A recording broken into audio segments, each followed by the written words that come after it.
Hola de nuevo, ¿cómo están? Espero que bien. Como les había adelantado, en este video vamos a ver ejemplos de resolución a problemas en los que hay que aplicar las leyes de Newton. El ejemplo que están viendo en pantalla corresponde a la parte de equilibrio, la primera ley de Newton. Es un problema de tensión en una cuerda. El enunciado lo pueden ver en pantalla, de una gimnasta de 50 kilogramos que está colgada en la parte inferior de una cuerda. El extremo superior está fijo al techo y nos pregunta cuánto pesa la gimnasta, qué fuerza, magnitud y dirección, porque la fuerza es un vector, ejerce la cuerda sobre ella y qué tensión hay en la parte superior de la cuerda. A los fines prácticos, la masa de la cuerda es despreciable, o sea que no la vamos a tener en cuenta en el cálculo. Como les decía, este es un problema de equilibrio. Entonces, tanto la gimnasta como la cuerda están en equilibrio. Es válido aplicar la primera ley de Newton. La gimnasta y la cuerda ejercen fuerzas entre sí, fuerzas que interactúan, por lo que también hay que usar la tercera ley de Newton para relacionar estas fuerzas. Las incógnitas son el peso de la gimnasta, lo vamos a llamar WG, la fuerza que la cuerda ejerce sobre la gimnasta, la vamos a llamar T subíndice R sobre G, y la tensión que el techo ejerce sobre la parte superior de la cuerda, la vamos a llamar T subíndice C sobre R. Lo primero sería realizar los diagramas de cuerpo libre. En la parte A vemos un esquema general de la situación. Acá tenemos la gimnasta, y la cuerda, y arriba el techo. Luego tenemos que descomponer en dos diagramas de cuerpo libre, puesto que tenemos dos cuerpos que evaluar. La gimnasta, primeramente, acá tenemos su diagrama de cuerpo libre, y fíjense que en el eje X, en ambos cuerpos, no hay fuerzas actuando, solamente en el eje Y. Y el eje Y vamos a considerar positivo todo lo que va hacia arriba. Ambos cuerpos los vamos a simbolizar con un punto. Acá un detalle. La fuerza que la cuerda ejerce sobre la gimnasta está en la parte superior del diagrama de cuerpo libre de la gimnasta. Y su par de acción-reacción aparece hacia abajo en el diagrama de cuerpo libre de la cuerda. El peso de la gimnasta está dado por la relación del producto de la masa por la gravedad. Como no nos daba un valor de gravedad, suponemos que es igual a 9,8 metros por segundo al cuadrado. En el diagrama de cuerpo libre de la cuerda tenemos simplemente las tensiones. Hacia abajo la tensión, que es la opuesta, el par de acción-reacción de la tensión que ejercía la gimnasta, y hacia arriba la tensión que el techo ejerce sobre la cuerda. Entonces, como decíamos, la magnitud del peso de la gimnasta es el producto de su masa por la aceleración de la gravedad, es decir, los 50 kilogramos que pesaba por los 9,8 metros por segundo al cuadrado. Esto nos da un total de 490 newton. Luego hay que plantear las condiciones de equilibrio para el diagrama de la gimnasta y de la cuerda. Como puede observarse, el diagrama de cuerpo libre de la gimnasta, hacia arriba, positivo, tenemos la tensión que la cuerda ejerce sobre la gimnasta, y hacia abajo, negativo, tenemos el peso de la gimnasta. Como puede verse acá, para la gimnasta tenemos positiva la tensión y negativo su peso. Y esto va igualado a 0 porque es la condición de equilibrio. Entonces simplemente el peso que está restando de este lado pasa a la derecha sumando, y la tensión que la cuerda ejerce sobre la gimnasta es igual al peso de la gimnasta en magnitud. El sentido, como puede verse en el diagrama, este es el sentido del peso y este es el sentido de la tensión, es opuesto. Luego en el diagrama de la cuerda tenemos positiva la tensión que el techo le ejerce a la cuerda, y negativa la tensión que la gimnasta ejerce sobre la cuerda. Entonces, como solo hay dos fuerzas igualadas a 0 y una es negativa, pasa al otro lado sumando. La tensión que el techo ejerce sobre la cuerda es igual a la tensión que la gimnasta ejerce sobre la cuerda.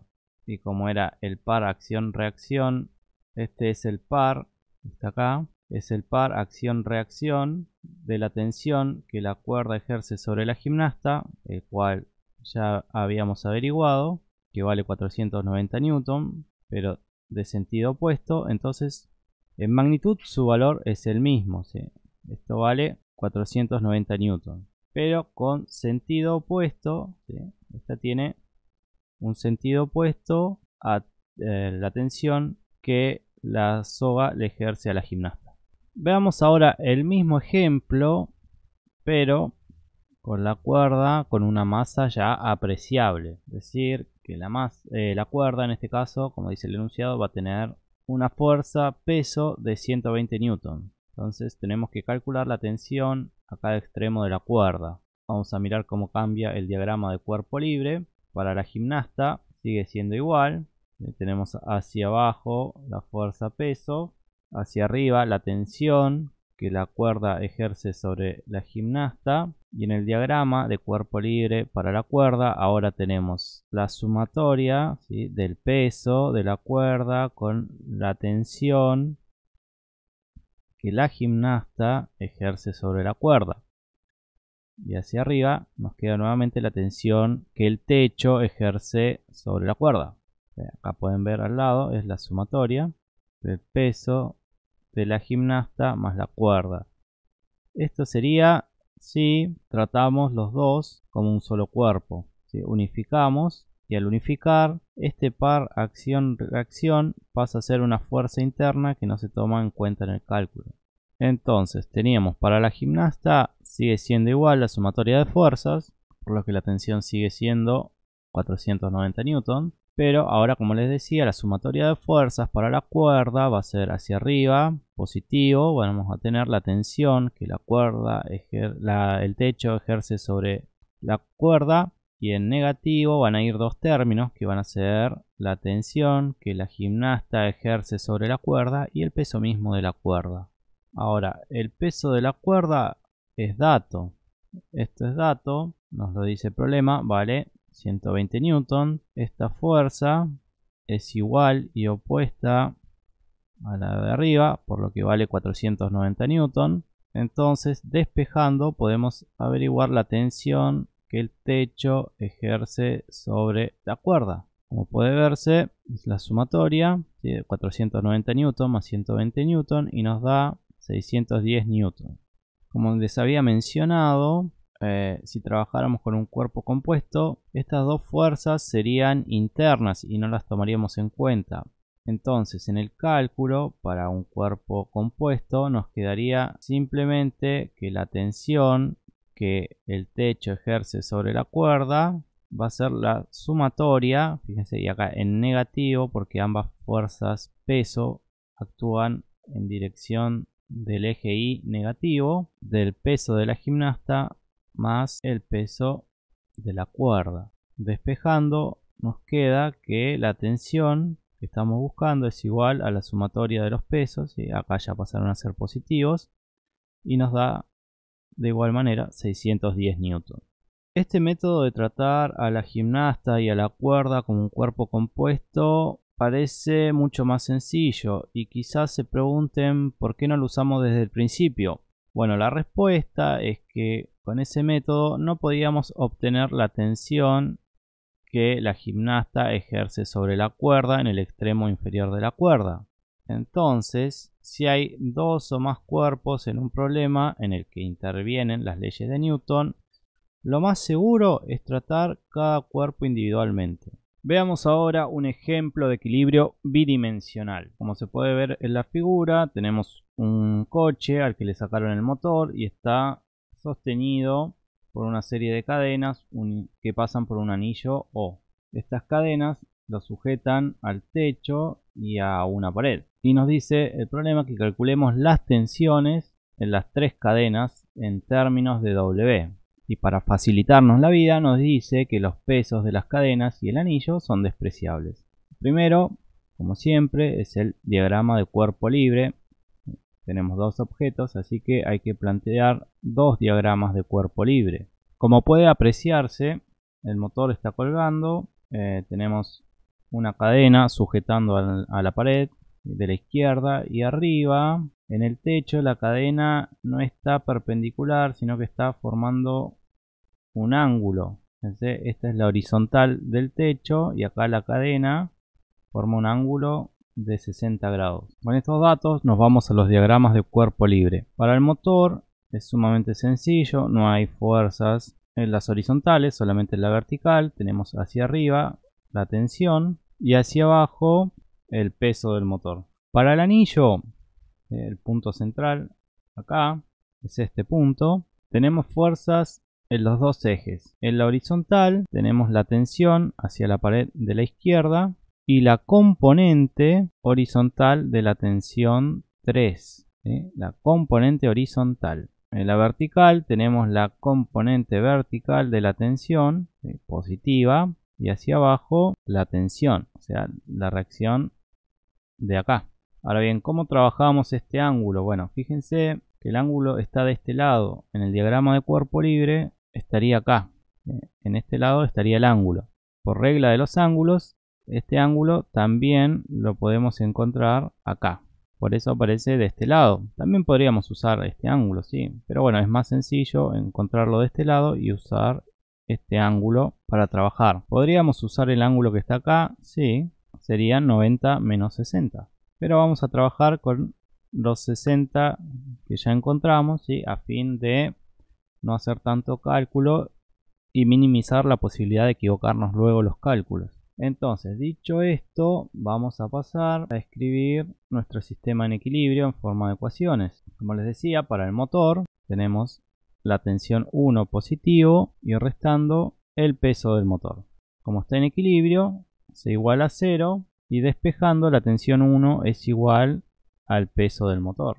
En el anillo la cosa se pone un poco más compleja. Tenemos que descomponer las fuerzas en los dos ejes, en X y en Y. Por supuesto, ambas fuerzas están igualadas a 0 porque el sistema está en equilibrio. Vamos a empezar. En la horizontal, ¿sí?, en el eje X tenemos la componente tensión 3 por el coseno del ángulo. ¿Sí? Si se fijan, esta componente es el coseno del ángulo de 60, es igual a la hipotenusa sobre el adyacente, y el adyacente es la componente que estamos buscando.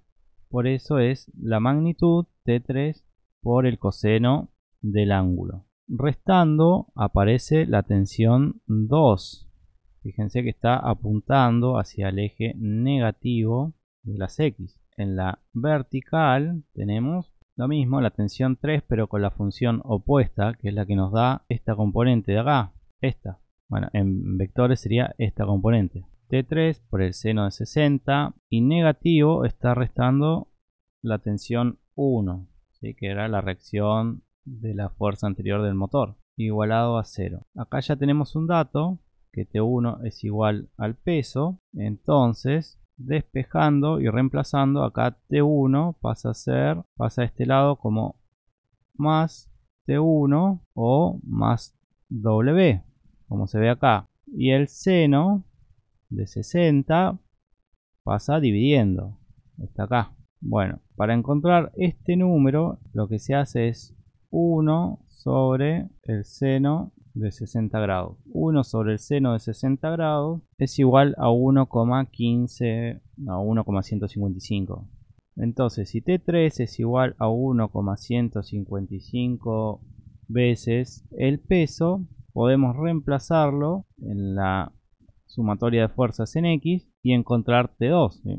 T2 pasaría a este lado como más T2. Entonces T2 sería igual a T3 por el coseno de 60, pero T3 es 1,155 veces el peso. Entonces nos queda que es igual a W al peso por, bueno, acá W, T3 era W sobre seno de 60 y tenemos que multiplicarle el coseno de 60, o sea que sería W por el cociente entre el coseno de 60 sobre el seno de 60.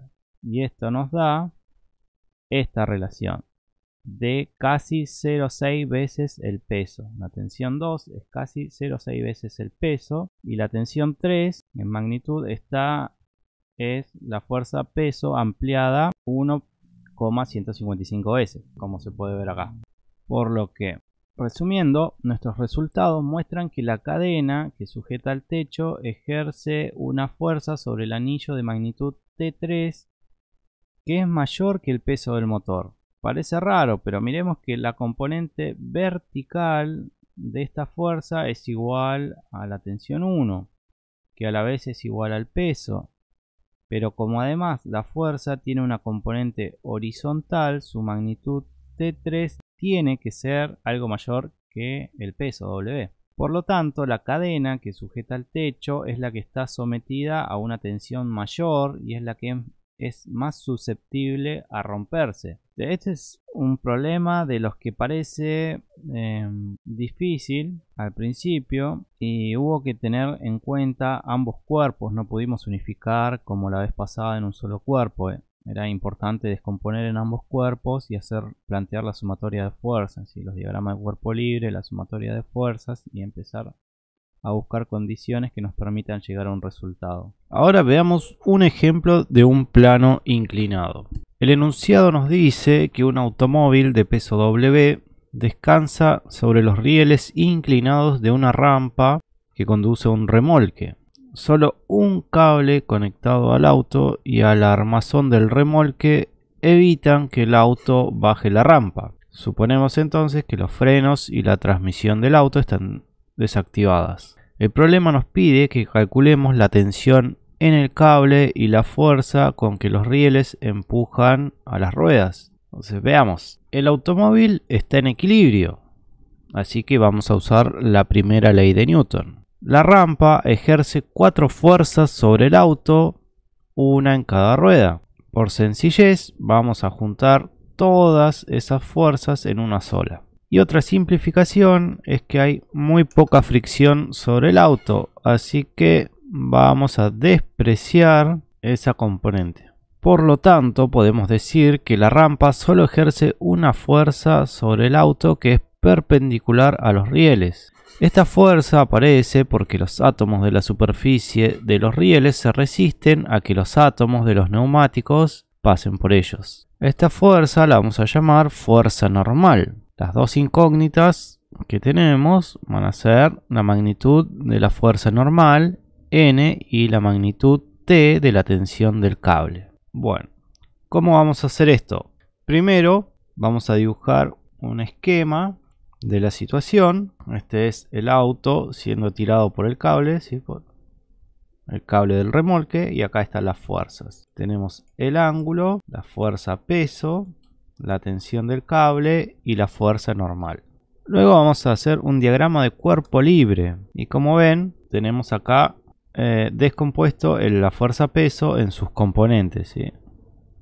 Componentes en X y su componente en Y. ¿Cómo se logra esto? Bueno, si lo vemos, si ampliamos este esquema, vamos a tener primero este ángulo lo encontramos de este lado, ¿sí? Atrás de la fuerza peso. ¿Y cómo se ve esto? Bueno, porque si estiramos, ¿sí? Si formamos acá un triángulo rectángulo, fíjense, yo acá ya lo tengo hecho, este triángulo, el ángulo que está acá es este mismo ángulo.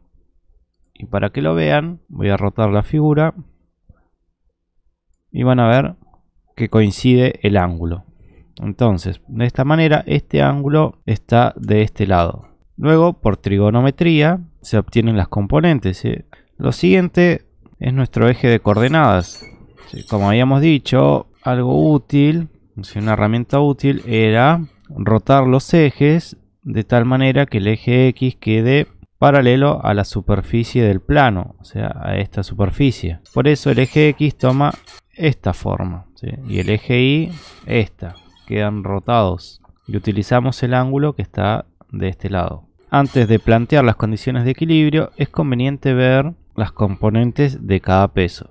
Como puede observarse, dado que tenemos el eje positivo para este lado, tanto Wx como WY van a tener signo negativo. Si miran, ambos están apuntando, ¿sí? Acá tenemos Wx y acá WY. Entonces, si miramos acá el ángulo alfa, W es la hipotenusa, entonces la magnitud de W es la hipotenusa. Entonces, si queremos la componente en X, esto va a ser el opuesto sobre la hipotenusa, es decir, el seno W seno de X nos va a dar la componente en X, ¿sí? Y va a ser menos W seno de X. En Y, en este caso, va a ser el contrario, va a ser W coseno de alfa, también negativo. Como puede observarse, teníamos en la sumatoria de fuerzas, ¿sí?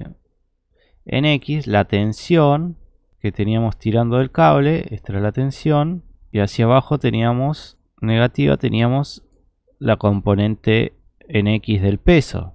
Esto está representado de esta manera, ¿sí? Siendo el eje X positivo para este lado y el Y positivo para este lado, pero rotados. Esto que está aquí es esta sumatoria de fuerzas. Luego en Y tenemos hacia arriba la fuerza normal y hacia abajo la componente Y del peso, que dijimos que era menos W coseno del ángulo alfa. Como era un problema de equilibrio, ambas ecuaciones se igualan a 0 y despejando encontramos la tensión es el peso multiplicado por el seno del ángulo y la normal es igual al peso multiplicado por el coseno del ángulo.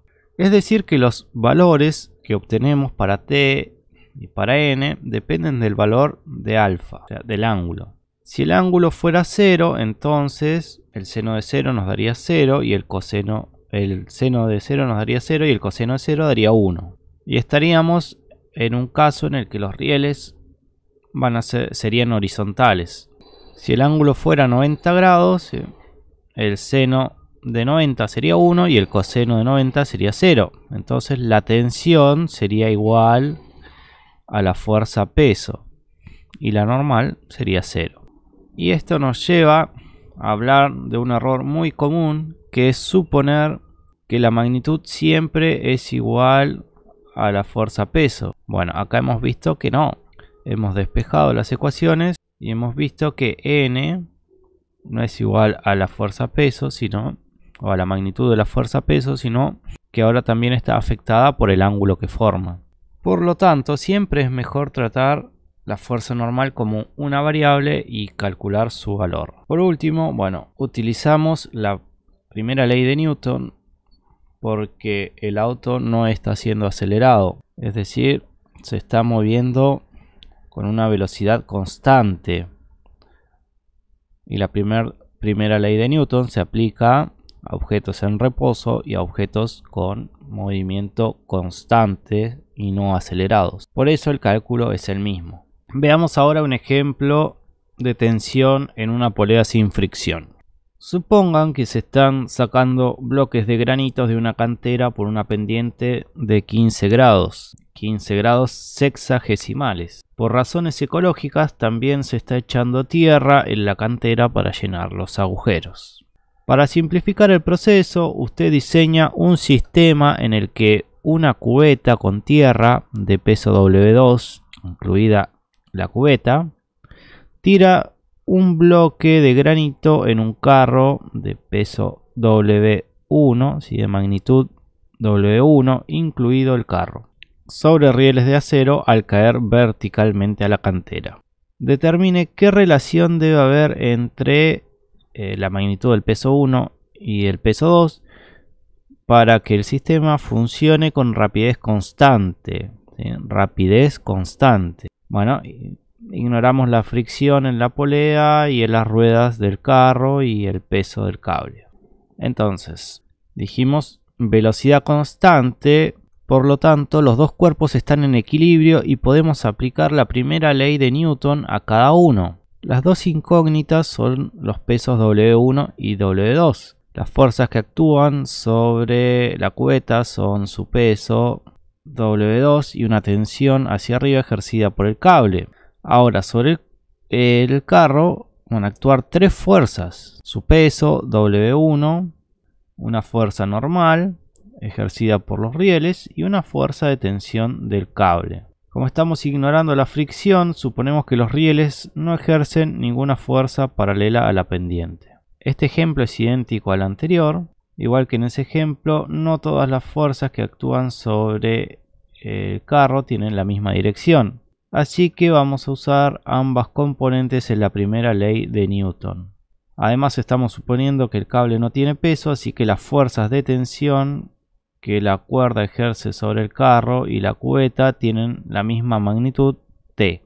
Como siempre, primero vamos a plantear nuestros esquemas de la situación y los diagramas de cuerpo libre. Puede verse en la parte A tenemos un esquema, ¿sí? La situación real. En la parte B tenemos ya un modelo idealizado y en la parte C tenemos los cuerpos descompuestos, ¿sí? En sus diagramas de cuerpo libre. Acá este es el diagrama que corresponde a la cubeta y para el carro tenemos el plano inclinado.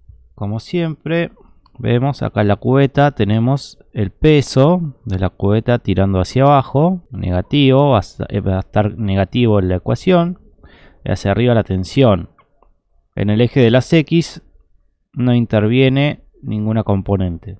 Para el plano, ¿sí? El carro que está en un plano inclinado, se rotan los ejes. Acá tenemos, esto sería el eje X, hacia arriba tenemos el eje Y. Como ven, en dirección del eje Y está la fuerza normal. La tensión está positiva hacia la derecha.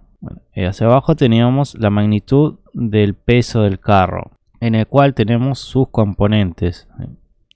La componente en Y, que es igual al peso multiplicado por el coseno. Este es el ángulo que está tomando. Negativo va a aparecer en la ecuación. Esta parte va a ser negativa y esta positiva.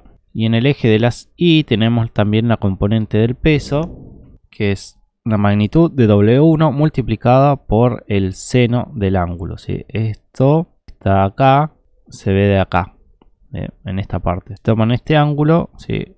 El seno de este ángulo es igual al opuesto, a este vector que está simbolizado acá arriba, sobre la hipotenusa. Entonces, despejando, nos queda la hipotenusa W1 multiplicado por el seno del ángulo. Entonces, si aplicábamos sumatoria de fuerzas en Y igual a 0, la condición de equilibrio para la cubeta, como solo teníamos la fuerza de tensión hacia arriba y hacia abajo, apuntando hacia abajo, la magnitud del peso de la cubeta, nos quedaría que la tensión menos el peso de la cubeta sería igual a 0. Entonces la tensión en este caso es igual al peso de la cubeta. Repetimos lo mismo para la componente en X respecto al bloque, ¿sí? El bloque que iba en el carro. Y tenemos que hacia la derecha apuntaba la tensión, por lo tanto aparece positivo. Y hacia la izquierda teníamos la componente del peso que correspondía al eje X, o sea, menos W1 por el seno de 15 grados.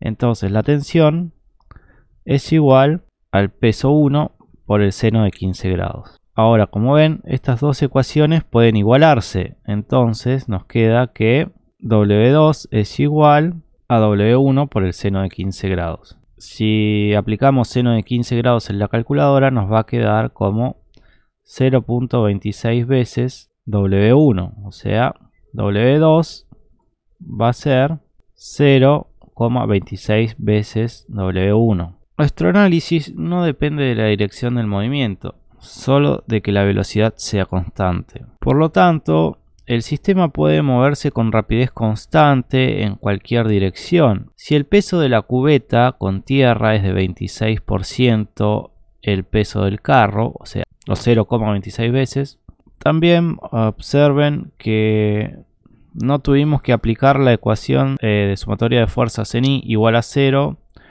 para el carro con el bloque, porque no necesitábamos calcular el valor de n. Sin embargo, esto lo podrían hacer. Ahora, un ejemplo de movimiento rectilíneo con fuerza constante. Supongan un velero para hielo que está descansando en una superficie horizontal y sin fricción. Sopla un viento constante de modo que 4 segundos después de soltarse el velero adquiere una velocidad final de 6 metros por segundo. El problema nos pregunta qué fuerza constante Fw ejerce el viento sobre el velero, y nos dice que la masa total del velero más el tripulante son 200 kilogramos. Nuestra incógnita es una de las fuerzas, la fuerza del viento que actúa sobre el velero, pero acá fíjense que hay un cambio en la velocidad desde el reposo hasta una velocidad final en un lapso de tiempo. Así que vamos a necesitar de la segunda ley de Newton, porque es la ley que implica fuerzas y aceleración. Sin embargo, bueno, esta aceleración la vamos a tener que calcular.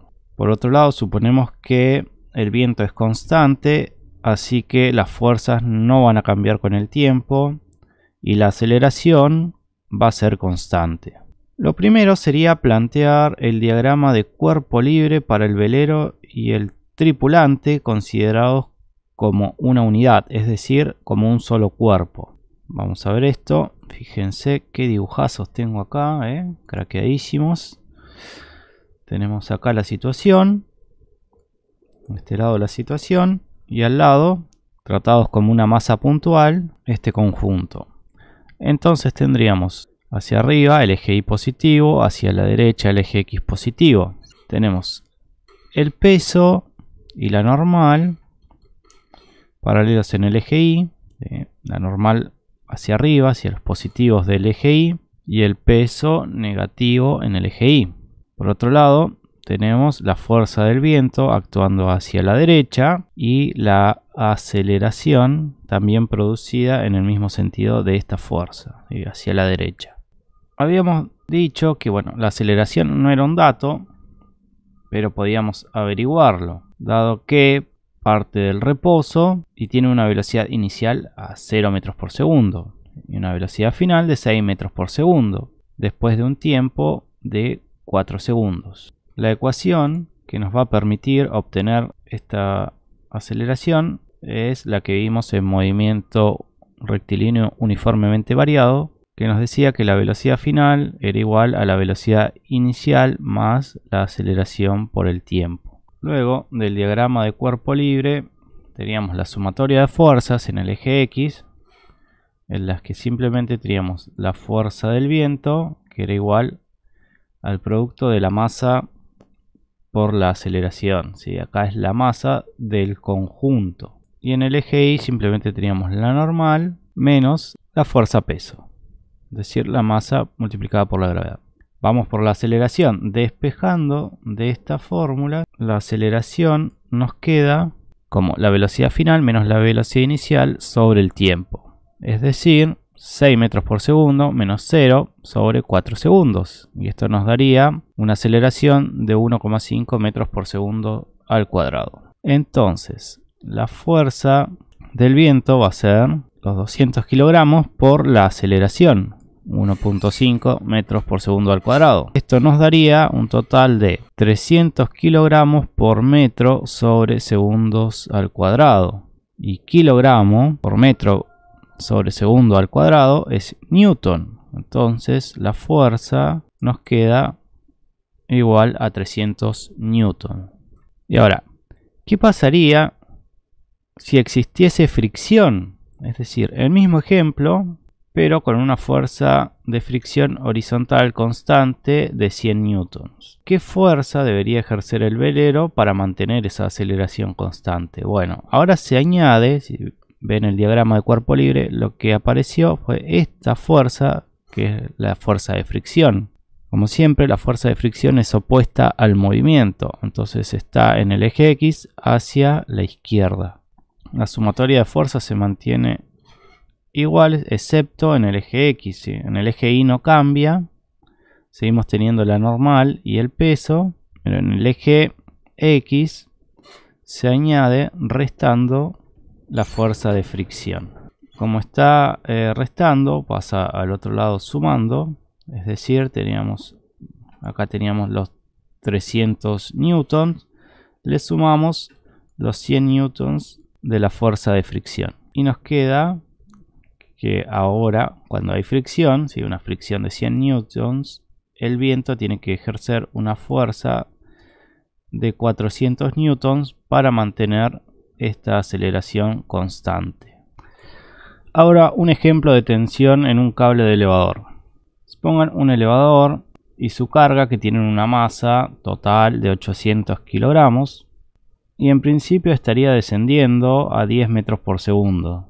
Luego se le detiene con una aceleración constante a una distancia de 25 metros. Entonces nos pide calcular la tensión en el cable mientras el elevador se está deteniendo.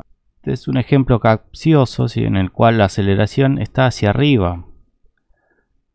Como el elevador está descendiendo, la aceleración que lo está frenando es hacia arriba. La incógnita es la tensión que vamos a obtener a partir de la segunda ley de Newton.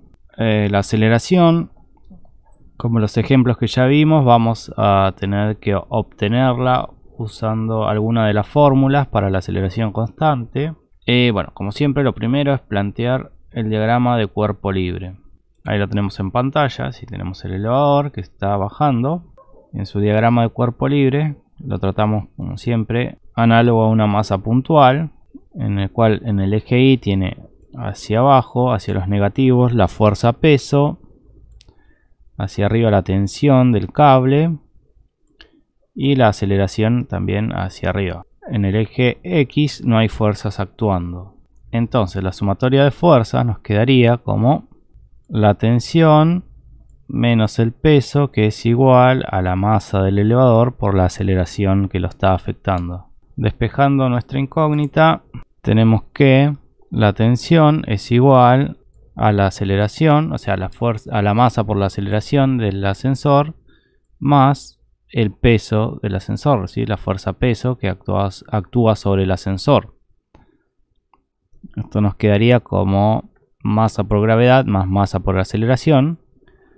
Como estas masas son iguales, se saca factor común y nos queda que la tensión del cable es igual a la masa por G más la aceleración. Como habíamos dicho, esta aceleración la podemos obtener a partir de las fórmulas que ya habíamos visto, ¿sí? La fórmula que nos relaciona las variables que tenemos son: la velocidad final al cuadrado es igual a la velocidad inicial al cuadrado más 2 veces la aceleración por el delta de desplazamiento, ¿sí?, y final menos y inicial. Despejando la aceleración, nos queda que la velocidad final al cuadrado menos la velocidad inicial al cuadrado sobre 2 veces el delta es la aceleración.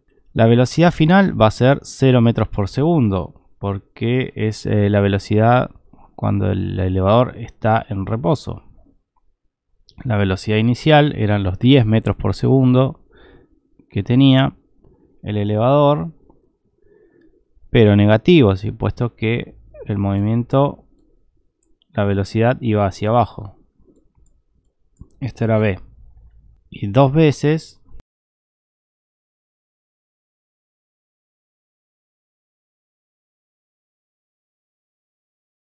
ahora bien, acá tenemos un número negativo elevado al cuadrado, por lo tanto esto se hace positivo. Este 0 no cuenta, entonces nos quedaría acá este signo negativo que se va a ir con este signo negativo de acá.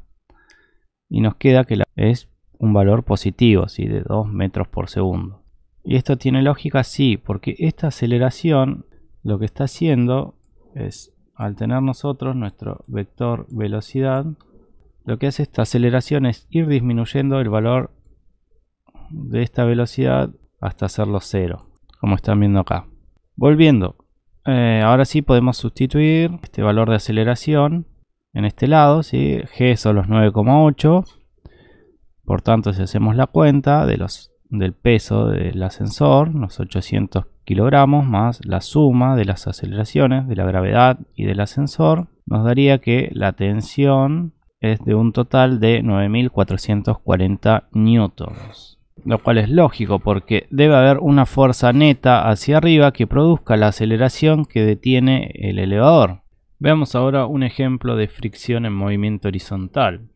Supongamos que queremos mover una caja de 500 Newton por un piso horizontal. Para comenzar a moverla tenemos que ejercer una fuerza horizontal de 230 newtons.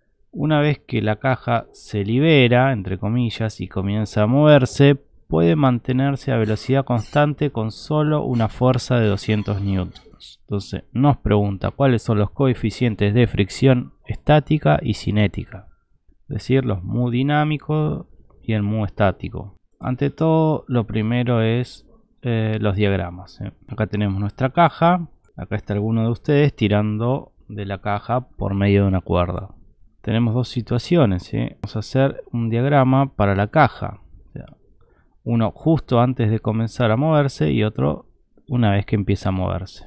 Tenemos el peso de la caja, como siempre, hacia abajo, hacia arriba la normal.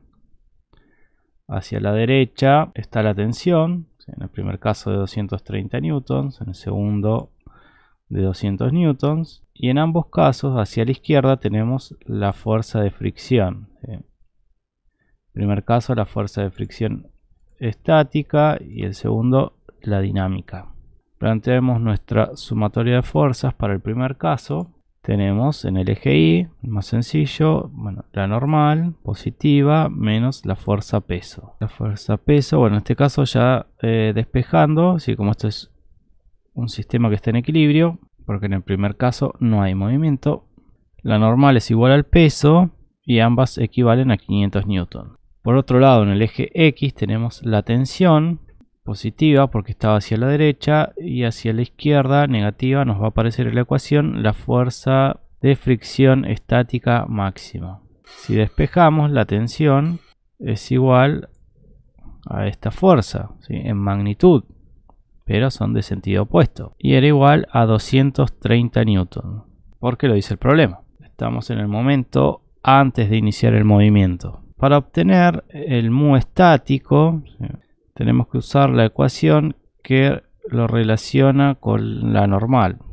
Es decir, la fuerza de fricción estática máxima es igual al producto del coeficiente estático por la normal.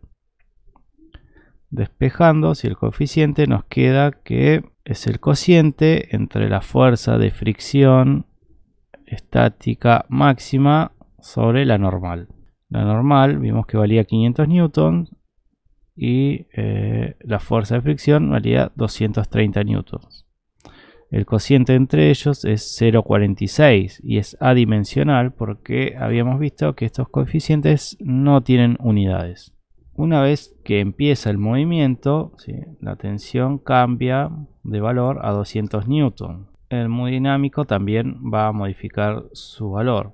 Y además nos dice que cambia, pero se sigue moviendo a velocidad constante. Por lo tanto, sigue siendo válido que usemos la condición de equilibrio de la primera ley de Newton.